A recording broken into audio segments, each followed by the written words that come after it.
দেখো বন্ধুরা, আজকে গুড মর্নিং টর্নিং আমি কিছুই বলছি না। মন মেজাজ কিছুই ভালো নেই, তোমরা সবাই জানো। আর আজকে ওকে হচ্ছে গিয়ে সকালবেলায় আমি একটু এনশিওর খাইয়েছি, আর আমি সকালবেলায় স্নান করে একটু পুজো টুজো দিয়ে নিয়েছি। পুজো দিয়ে গফুকে দিয়ে, আর দেখো বাইরে কেমন বৃষ্টি বৃষ্টি ওয়েদার, কেমন সব রাস্তাঘাট ভিজে, আর ওর জামা কাপড়ও কিছু শুকাচ্ছে না। আর ওকে তো ভালো করে চাপা টাপা দিয়েছি, কম্বল টম্বল। আর সত্যি কথা বলতে, কারণ মন মেজাজ ভালো নেই। আর ওর জন্য আমি প্রেশারে এখন ডাল দিয়ে, আলু দিয়ে আর চাল দিয়ে বসিয়েছি, একদম নরম করে ওকে খাওয়াবো। আর এর আগে একটু এনশিওর দিয়েছি, একটুখানি খেয়েছে, ভাত ফাত খাচ্ছে না। আর রোদ তো উঠছে না, কাঁপাচ্ছে ওকে। তো তার জন্য আমি চেপে ঠেপে দিয়ে এসেছি, 4-5টা কম্বল দিয়ে গায়ে দিয়ে এসেছি। যখন খাওয়াবো তোমাদেরকে ওকে দেখাচ্ছি। আর আমি তো আমার তরফ থেকে যতটা পারছি চেষ্টা করছি ওকে একটু সুস্থ রাখার।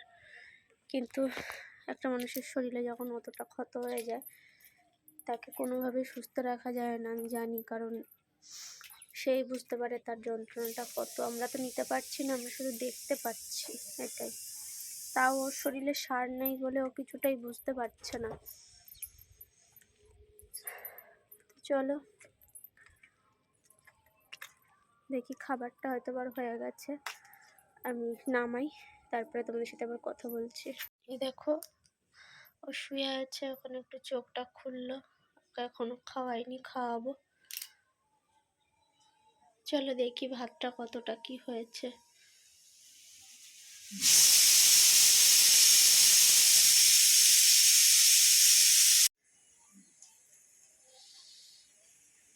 হচ্ছে, প্রেশার কুকারে বসানো আছে, আর একটুখানি হবে, সিটি পড়ে গেছে।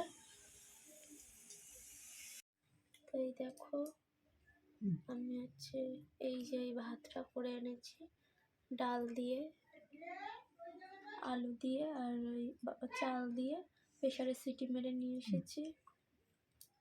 ওকে দিচ্ছি একটু একটু করে, একদম টিপে টিপে একটু একটু করে দিচ্ছি।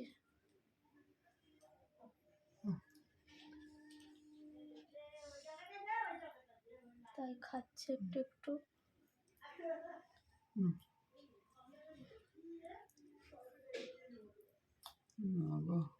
আস্তে। তো চলো আমি খাইয়ে নিই, তারপরে আবার কথা বলছি তোমাদের সাথে।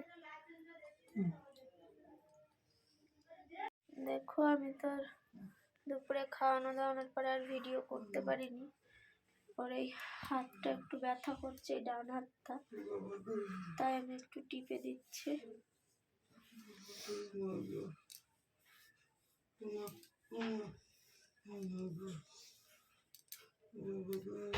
আসলে শরীরে তো কিচ্ছু নেই, দেখো না খেতে খেতে কি হয়েছে,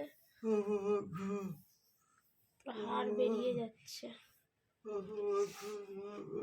খাওয়া দাওয়াটা 5-6 দিন ধরে বন্ধ আছে, তার জন্য।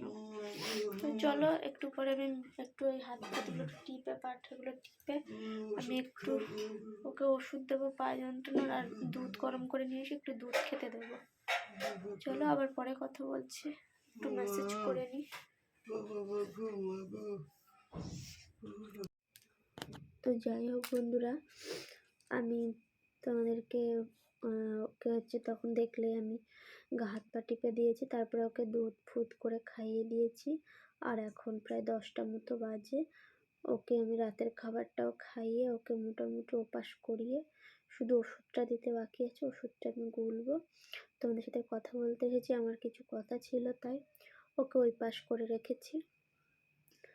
আর সত্যি কথা বলতে আমার মায়ের শরীরটাও খুব খারাপ, কারণ সারাদিন খুব খাটাখাটনি করে মাজা কোমর দিয়ে খুব ব্যথা করছে মায়েরও। আর আজকে আবার ডাক্তার এসেছিলো, ডাক্তার ম্যাডাম, আর যে ড্রেসিং করবে সে দাদাভাইটাও এসেছিলো ডাক্তার ম্যাডামের সাথে। তো সেই ড্রেসিংয়ের জিনিসপত্রগুলো লিখে দিয়ে গেছে। আর ওকে দেখেও গেছে, বললামই তোমাদেরকে আগের ভিডিওতে যে পেটের মধ্যে হচ্ছে গিয়ে যে ছিদ্রগুলো হয়েছে ওখান থেকে জল বেরোচ্ছিল, সেটাও ম্যাডাম দেখে গেছেন। আর ওর পিঠের ওগুলোও দেখে গেছে, তার জন্য তো ওষুধ চলছেই। ওষুধ তো আমি এনেছি, তোমাদের সাথে শেয়ার করে দিয়েছি। আর ওর ড্রেসিংয়ের সব কিছু আনার জন্য লিখে দিয়ে গেছে। তো আমি তো আগের দিন ওষুধগুলো শেয়ার করেই দিয়েছি, আর আজকে ড্রেসিংয়ের জিনিসগুলো শেয়ার করব। আর আমার মাসি আর মেসো এসেছিলো ওকে একটু দেখতে, ওর জন্য আমার মাসি, আমাদের এখানে নিউ ব্যারাকপুর বটতলা মন্দির আছে মায়ের, মা কালীর মন্দির জাগ্রত, আজকে যেহেতু অমাবস্যা ছিল তো ওর জন্য হচ্ছে খিচুড়ি ভোগ আর একটু পায়েস নিয়ে এসে দিয়েছিল। ওর শরীরটা ভালো না, মায়ের প্রসাদ খেলে যদি শরীরটা ভালো হয় তাই। তো খিচুড়ি ভোগ খেতে পারিনি, একটুখানি মায়ের প্রসাদ মুখে নিয়েছিল, কিন্তু পায়েসটুকুনি মুখে দিয়েছিলাম, ওটুকুনি খেয়েছিল। আর রাত্রে যে দুপুরে তোমাদেরকে দেখিয়েছিলাম না যে ডাল দিয়ে চাল দিয়ে যে ভাতটা করেছিলাম, ওই ভাতেরই একটুখানি আবার রাতে আমি নরম করে ওকে খাইয়ে দিয়েছি, বললো ওটাই দাও, আমি খাবো না। আর দুধ দিয়েছিলাম। আর সত্যি কথা বলতে সেই ওগুলোই তোমাদের সাথে শেয়ার করবো বলেই আমি এসেছি। আর আমার মনে হচ্ছে আগামীকাল আমাদের বাড়িতে অতীন্দ্রদা আসতে পারে, তাও আমি কথা বলিনি বা আমি যোগাযোগ করিনি। আমার একটা দিদিভাই আছে, ভিউজ দিদিভাই, দিদিভাইয়ের নামটা ঋতু দিদিভাই। তো সেই দিদিভাই আজকে অনেক দিন ধরে, শুধু দিদিভাই বলে না, আমার ভিডিওতে অনেক ভিউজরাই আছে, তারা অতীন্দ্রদার সাথে বা তরুণদা বাপ্পাদার সাথে যোগাযোগ করার চেষ্টা করেছে আমার জন্য। আমি সত্যি কথা বলতে মিথ্যে কথা কেন বলবো, তারা আমাকে প্রত্যেক সময় হোয়াটসঅ্যাপে মেসেজ করেছে, দিদিভাই আমরা চেষ্টা করছি, কিন্তু কোনো রিপ্লাই পাইনি। তো দিদিভাই আজকে অনেক কড়া ভাষায় বলেছে ওনাকে, অতীন্দ্রদাকে।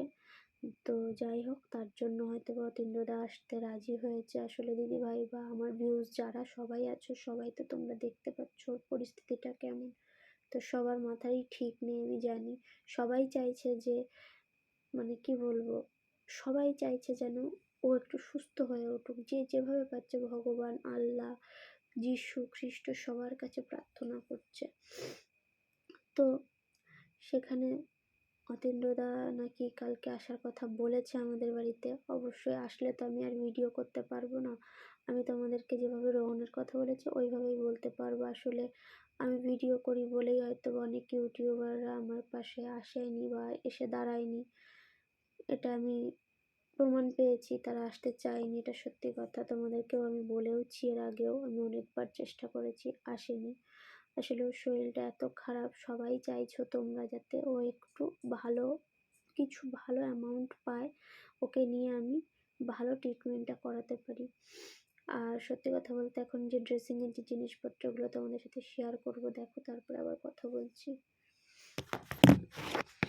দেখো তোমরা এবার দেখতে পাচ্ছ, প্রথমে গজ দিয়েছে, তারপর হচ্ছে সার্জিক্যাল গ্লাভস দিয়েছে, তারপরে হাইড্রোজেন পারঅক্সাইড দিয়েছে, আর 4 নাম্বার হচ্ছে এনএসএফ সেলাইন দিয়েছে, আর অয়েনমেন্ট হচ্ছে মেগাহিল দিয়েছে, আর 6 নাম্বার অক্সাম, আর 7 নাম্বারে মাইক্রোফোর দিয়েছে।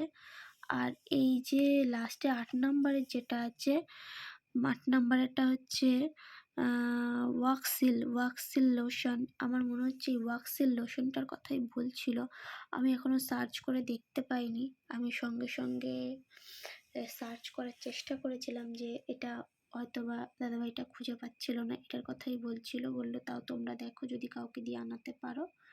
তো আমি তার জন্য সব কিছু লিখে নিয়েছিলাম, সব কিছুই লিখে নিয়েছিলাম আমি আনতে দেবো বলে। এখন জানি না কতটা কি পড়বে। আর সত্যি কথা বলতে সবাই যে যেভাবে হেল্প করছো, অনেকটাই আমি সাপোর্ট পাচ্ছি যাতে ওকে একটু ট্রিটমেন্টের জন্য। আমি তো এত মাস ধরে ভিডিও করছি শুধু যাতে ওকে একটু মানে একটা বড় অ্যামাউন্ট ওঠে, ওকে নিয়ে আমি একটু বাইরে দেখাতে নিয়ে যেতে পারি, এটার জন্য আমি চেয়েছিলাম। কিন্তু সেই সময়টা আমি সেই মানে কি বলবো, সেরকমভাবে কোনো বড় অ্যামাউন্ট আমি পাইনি, যেটা সত্যি কথা, যার জন্য আমি পারিও নি করাতে, ওকে নিয়ে বাইরে যেতেও পারিনি। ভেবেছিলাম যে হ্যাঁ যদি ইউটিউব থেকে ইনকাম করে বেশি অ্যামাউন্টও হয় তাহলে ওকে নিয়ে বাইরে যাব, সেটাও আমার পক্ষে সম্ভব হয়নি। ওর শরীরটা খারাপ হয়ে গেছে তার মধ্যে অনেক। তো যাই হোক, তার মধ্যে থেকে তো তোমরা সবাই দেখেছো আমি অনেক চেষ্টা করেছি। আমি নিজে তো জানি আমি কতটা কি করেছি, রাত জেগে বলো আর বসে বলো, যেভাবেই হোক আমি চেষ্টা করেছি অনেকটা। তো এখন যাই হোক, সামনের দিন হয়তো অতীন্দ্রদা আসবে, আর আমার মেয়েকেও আমি বাড়িতে একটু ডেকেছি, কারণ দিদির মেয়ে আর আমার মেয়ে তিনজনে ওকে একটু দেখতে আসবে। কালকে রবিবার আছে, মেয়ের পরীক্ষাটা নেই, তার জন্য নিয়ে আসতে পারবে। তো দিদি বললো আমরা ওকে ঘুরিয়ে নিয়ে আসবো। তো তার মধ্যেই আবার পরে ফোন আসলো, দিদিভাই বললো যে অতীন্দ্রদা যেতে রাজি হয়েছে। তো তখন মেয়ে বাড়ি আছে কিনা জিজ্ঞেস করলো, আমি বললাম হ্যাঁ মেয়ে কালকে আসবে।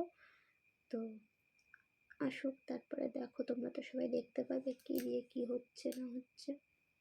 তো আজকের ভিডিওটা আমি এখানেই এন্ড করবো। ততক্ষণ সবাই খুব খুব ভালো থাকো, সুস্থ থাকো, আনন্দে থাকো। আর সবাই আমার মতো যারা এরকম অসহায় আছে সবাই সবাইকে সাপোর্ট করো। সত্যিই বলছি, আমি চাই সবাই সুস্থ থাকুক, ভালো থাকুক। আর আজকের ভিডিওটা আমি এখানেই এন্ড করছি। জানি ভালো লাগার ভিডিও নয়, তবুও বলছি সবাই লাইক কমেন্ট শেয়ার করো, সাবস্ক্রাইব করো প্লিজ, এটাই তোমাদের কাছে আমার অনুরোধ। আর আমাকে সবাই একটু কি বলবো আর্থিক দিক থেকে সাহায্য করো, যাতে আমি আমার হাজবেন্ডকে সুস্থ করে তুলতে পারি। আজকে তাহলে আমি এখানেই এন্ড করলাম আজকের ভিডিওটা। আবার নতুন ব্লগে তোমাদের সাথে দেখা হবে।